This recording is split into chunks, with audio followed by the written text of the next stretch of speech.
Study IQ IAS, अब तैयारी हुई अफोर्डेबल।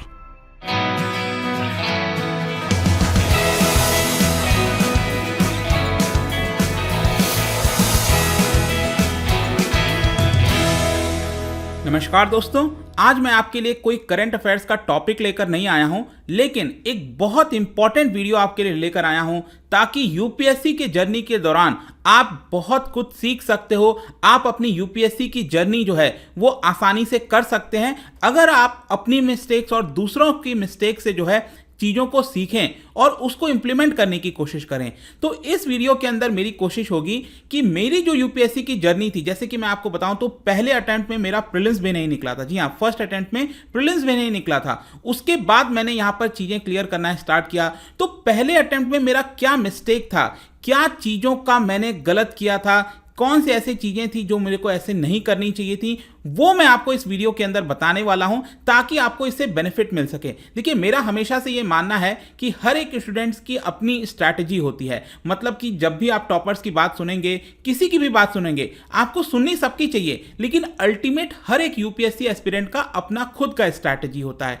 लेकिन यहां पर आपके लिए बेनिफिशियल हो सकता है कि मान लो जो मिस्टेक हमने की थी, जो मिस्टेक बाकी लोगों ने की थी, उससे अगर आप सीख सकते हो और वो मिस्टेक आप ना दोहराओ तो आपके लिए टाइम सेव हो जाएगा और आपको ये एग्जाम क्रैक करने में आसानी हो जाएगी। तो आज मेरी यही कोशिश होने वाली है। एक बहुत ही इंपॉर्टेंट वीडियो है अगर आप यूपीएससी की तैयारी कर रहे हैं तो चलिए इसके बारे में जानते हैं। लेकिन उसके पहले एक इंपॉर्टेंट खबर मैं आपको बता दूं कि यूपीएससी का फाउंडेशन बैच स्टडी IQ के द्वारा लॉन्च किया गया है। अगर आप यूपीएससी का कोई कोर्स लेना चाहते थे तो मैं आपको बता दूं, ये आपके पास एक बहुत ही बेहतरीन मौका है। सिर्फ 1 या 2 दिन बचे हैं, यहां पर एडमिशंस क्लोज हो जाएंगे। तो जल्द से जल्द आप इस कोर्स के अंदर एनरोल करिए, क्योंकि यहां पर आपको 900+ आवर्स ऑफ लाइव टीचिंग हम दे रहे हैं। प्रीलिम्स के लिए स्पेसिफिकली हमने कोशिश किया है कि MCQ बेस्ड लर्निंग हो गया, डेली बेसिस पर करंट अफेयर्स प्रोग्राम जो होता है, जिसके माध्यम से PDF और वीडियो के फॉर्म में आपको दिया जाएगा। प्रीलिम्स एग्जाम के जस्ट पहले आपके लिए क्रैश कोर्स लाया जाएगा जिसका नाम है सक्सेस इन प्रीलिम्स, ताकि आपकी प्रीलिम्स की तैयारी अच्छे से हो। उसके बाद यहां पर जो मेंस की तैयारी की बात आती है तो वहां पर हमने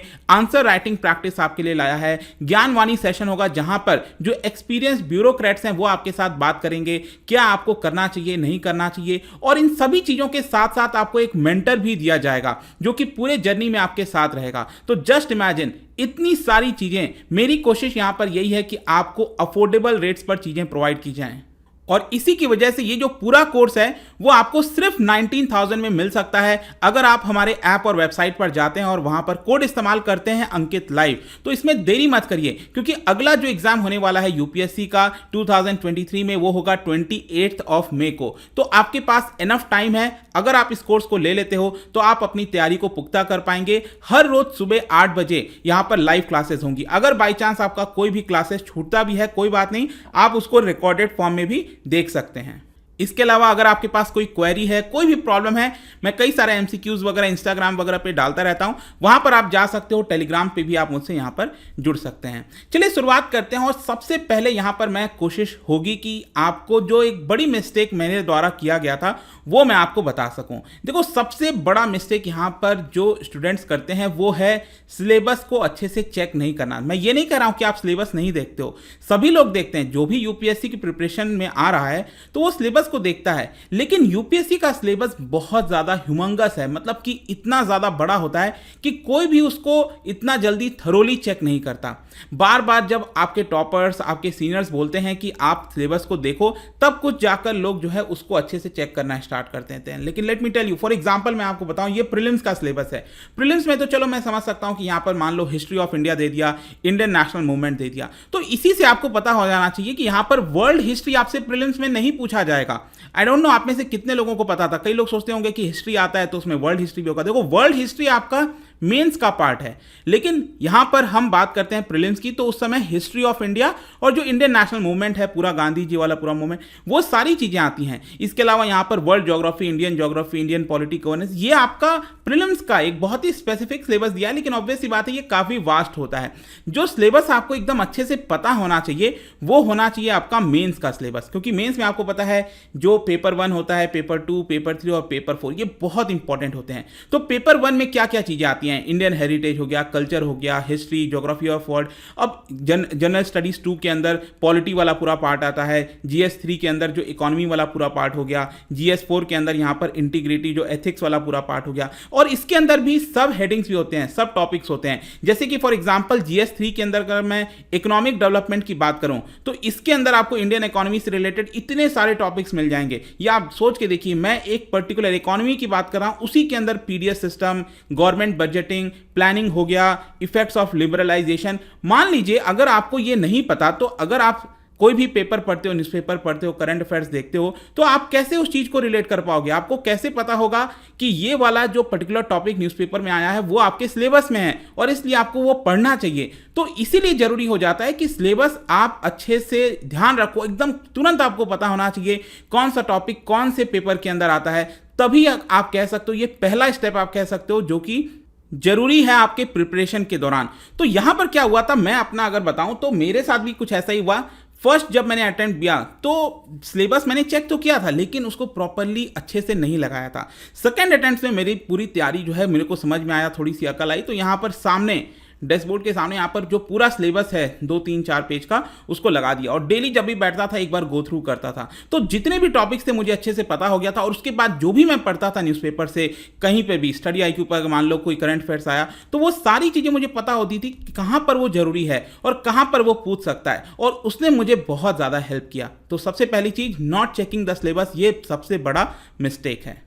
नेक्स्ट जो बड़ा मिस्टेक है दोस्तों, वो मैं बताना चाहता हूं, and that is revising. I think ये मेरे लिए सबसे बड़ा प्रॉब्लम रहा था। देखिए पहले अटेम्प्ट में क्या होता है, आपके अंदर बहुत जोश होता है, बहुत सारी ऐसी चीज़ें होती हैं, आप खूब सारा पढ़ना चाहते हो, आप ज़्यादा से ज़्यादा इन्फॉर्मेशन लेना चाहते हो, जरूरी भी है, करना भी चाहिए।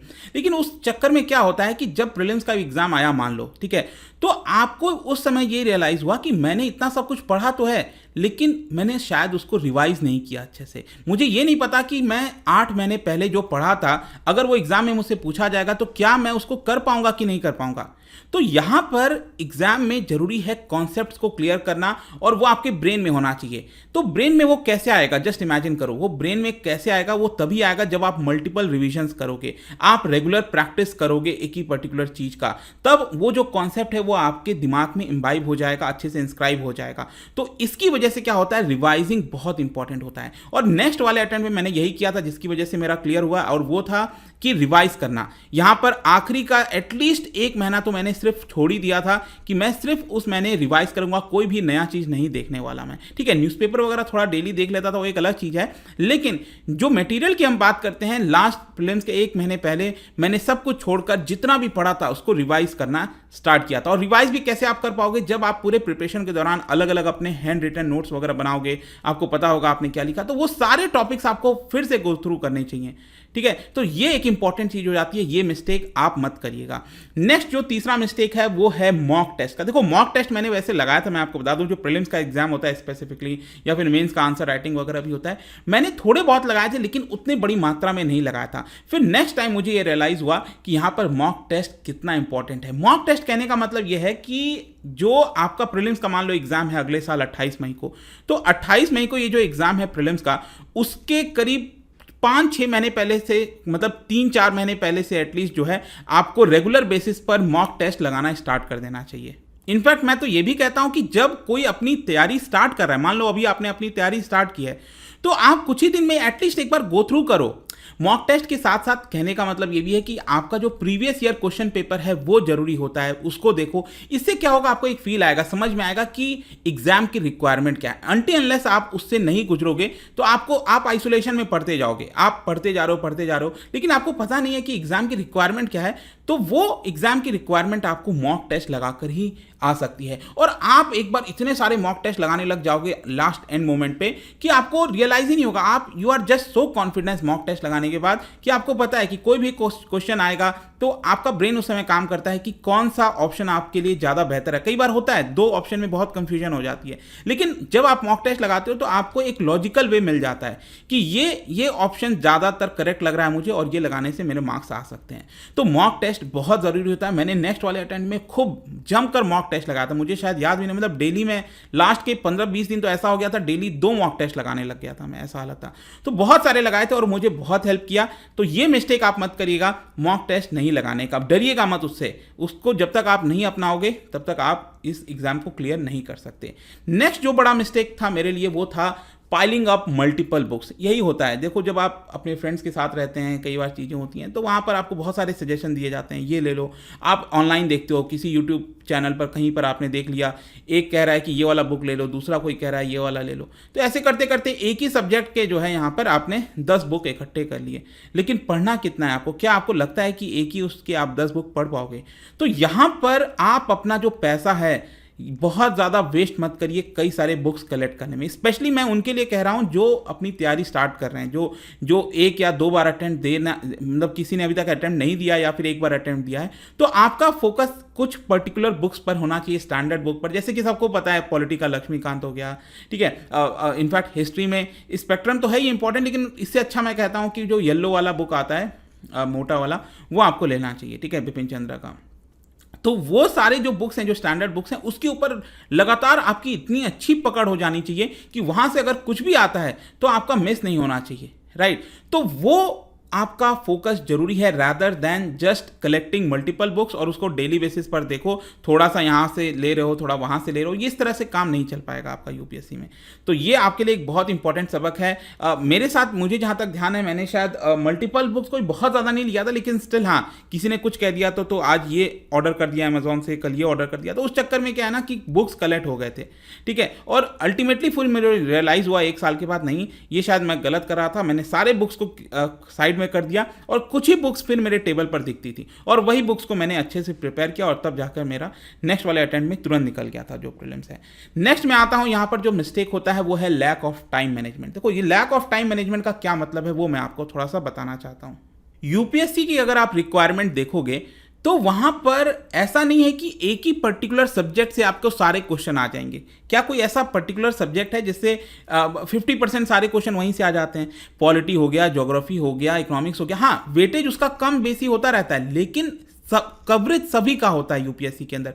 तो कोई अगर आप अपने आप को सोचे कि वो तुर्रम खां है और वो एक ही, मतलब मान लो इकोनॉमिक्स में बहुत तेज है, ज्योग्राफी में बहुत तेज है, वही दोनों को अच्छे से करके वो चला जाएगा, निकल जाएगा यूपीएससी, ऐसा नहीं है। आपको एटलीस्ट एवरेज होना है सभी सब्जेक्ट में। यूपीएससी की रिक्वायरमेंट है कि आपको कोई 1 या 2 सब्जेक्ट का एक्सपर्ट नहीं होना है। यूपीएससी आपसे एक्सपर्ट नहीं मांग रहा है, यूपीएससी बस ये बोल रहा है कि आपको हर एक फील्ड में एटलीस्ट एवरेज होना चाहिए और 1 या 2 सब्जेक्ट में अगर आप स्ट्रांग हो तो वो एक बहुत ही अच्छी बात है, ठीक है। तो यहां पर क्या है कि अगर आप कोई चीज पढ़ रहे हो, अगर आपको लगता है कि ये पसंद आ रहा है, तो कई लोगों को मैंने देखा है वो दिन भर वही पढ़ते रह जाते हैं, फिर उस चक्कर में बाकी का टाइम मैनेजमेंट क्या होगा, बाकी का जो सिलेबस है वो कैसे कवर होगा। तो जितने भी सब्जेक्ट्स हैं, जितने भी टॉपिक्स हैं, उसके ऊपर सारा जो फोकस है वो इवनली स्प्रेड होना चाहिए। ऐसा नहीं है कि 1 ही 2 सब्जेक्ट के ऊपर आपका पूरा फोकस चला जाए और बाकी की चीज़ें छूट जाएं, तो उस चक्कर में क्या होगा, अगेन आपका जो है ये एग्जाम बिल्कुल भी नहीं निकल सकता, पॉसिबल ही नहीं है। And let me tell you, जिसने ये वाली कला सीख ली, ये सबसे इफेक्टिव टूल हो सकता है आपके यूपीएससी एग्जाम के प्रिपरेशन के दौरान। तो डेफिनेटली इसको अपनाइए और जो अपना टाइम मैनेजमेंट है उसको सही करिए और सभी सब्जेक्ट्स पर ध्यान देने की कोशिश करिए। भले ही आपको पसंद हो नहीं हो, डजेंट मैटर, आपको सिंपली ये एग्जाम क्रैक करना है, तो उसके लिए जरूरी है सभी कुछ में आपको एटलीस्ट एवरेज होना पड़ेगा। नेक्स्ट यहां पर एक होता है, मैंने कई बार देखा है, ग्रुप स्टडीज के बारे में। देखो यूपीएससी में मुझे जहां तक लगता है कि यहां पर आपको अलोन टाइम बहुत ज़्यादा बिताना है। हर एक स्टूडेंट का, हर एक जो एस्पिरेंट होता है उसका लर्निंग कर्व काफ़ी डिफरेंट होता है बाकी लोगों के मुकाबले। आपको हो सकता है कि एक ही घंटे पढ़ के कोई थक जाए, कोई हो सकता है 4-5 घंटा एक ही स्ट्रेच में पढ़ जाता है, अलग अलग चीज़ें होती हैं। तो यहाँ पर क्या है ना, आपका जो बेस्ट तरीका है, सुबह शाम को जब भी आप पढ़ सकते हो उसमें आपको ज़्यादा समय बिताओ, ज़्यादा से ज़्यादा नॉलेज लेने की कोशिश करो। फिर क्या होता है कि हाँ, ये मैं समझ सकता हूँ कि बहुत ज़्यादा अलोन टाइम बिताने में कई बार मोनोटोनी जैसी आ जाती है चीज़ें, वैसा ना हो तो इसकी वजह से आपके थोड़े बहुत जो फ्रेंड्स वगैरह हैं, सर्कल है नहीं है, डजेंट मैटर।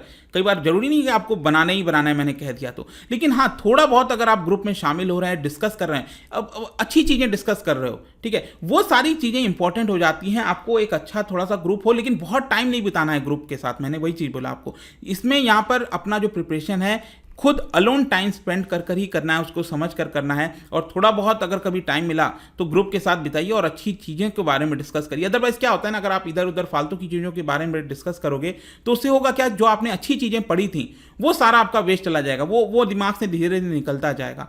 तो आपकी संगति कैसी है, किस तरह से आप रह रहे हो, ये एक इंपॉर्टेंट चीज़ यहाँ पर जरूरी होता है। और फाइनली यहाँ पर जाने से पहले एक बहुत ही इंटरेस्टिंग चीज़ यहाँ पर जो मैं सभी को ये बार बार एडवाइस करता हूँ वो ये है, कई बार लोग जो पहला अटेम्प्ट दे रहे होते हैं वो सीरियसली नहीं देते हैं। मैंने कई लोगों को देखा है, पहला अटेम्प्ट दिया, हाँ अभी जस्ट कॉलेज से निकल कर आया था तो एक बार जस्ट एग्जाम का फील लेना था इसलिए मैंने पहला अटेम्प्ट ऐसे ही दे दिया था, अगले अटेम्प्ट से अच्छे से दूंगा। देखो ये मिस्टेक बिल्कुल मत कर देना। लेट मी टेल यू कि यूपीएससी एग्जाम में जो आपका पहला एक या जो पहला दो अटेम्प्ट होता है ना, वो बहुत ही ज़्यादा एंथुजियाज्म वाला होता है, आपके अंदर एनर्जी होती है, जो आपका माइंड है वो बहुत रॉ होता है। तो कई बार मैंने देखा है कि आप एग्जाम में जो लिख रहे होते हो बहुत रॉ माइंड से, आप बहुत सोच के ऐसा नहीं लिखते हो ऐसा करके। जब मेंस वगैरह में भी आप जाओगे लिखने, जो पहला अटेम्प्ट होता है जिसका, तो रॉ माइंड होता है, तो आप खुलकर अपने विचारों को लिख पाते हो। और उस केस में क्या होता है, कई बार आपका मार्क्स बहुत अच्छा आ जाता है। तो फर्स्ट अटेम्प्ट को यहाँ पर क्या है ना कि कई लोग सीरियसली नहीं लेते, ये मिस्टेक मत करिएगा।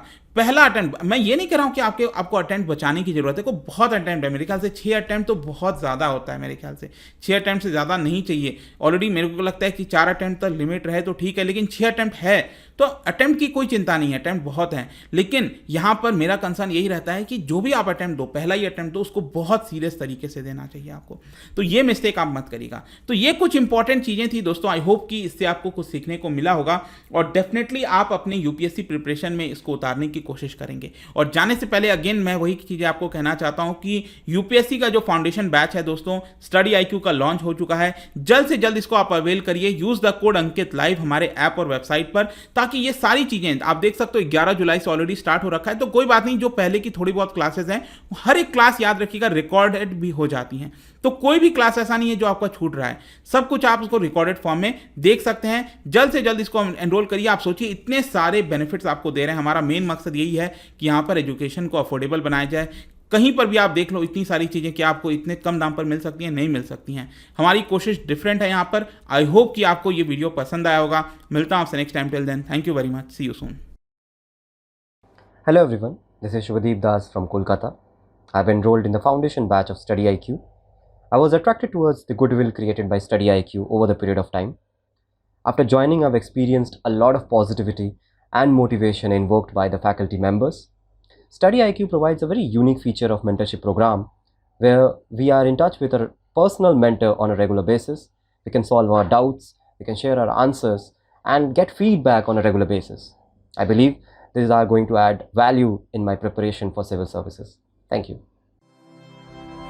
स्टडी IQ IAS, अब तैयारी हुई अफोर्डेबल।